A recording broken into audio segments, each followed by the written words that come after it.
کتابوں کی تلاش اور اکٹھا کرنا یہ بھی ایک اپنی طور پر مشکل کام ہے، اور کتابوں کو لائبریری کو چلانا، قائم کرنا، مینٹین کرنا، یہ کتابیں اکٹھے کرنے سے مختلف کام ہے۔ 2,60,000 کتابیں ہیں اور 1,50,000 کے قریب رسائل ہیں، اور 4,050 قلمی کتابیں ہیں جس میں عربی، اردو، فارسی، اور 1,152 قلمی قرآن مجید ہے۔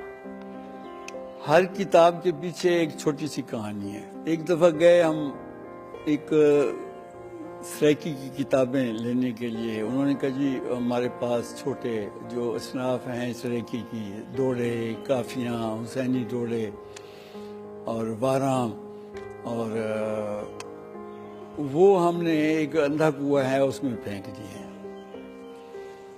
تو بڑے بھائی میاں مسعود احمد اور میں دونوں گئے، تو میں نیچے اتر گیا، کوئی کنواں تھا، کوئی 7-8 فٹ گہرا تھا، تو وہاں سے ہم نے کوئی 200 کے قریب کتابیں چھوٹی بڑی نکالی، اور وہ ایک دلچسپ قصہ تھا۔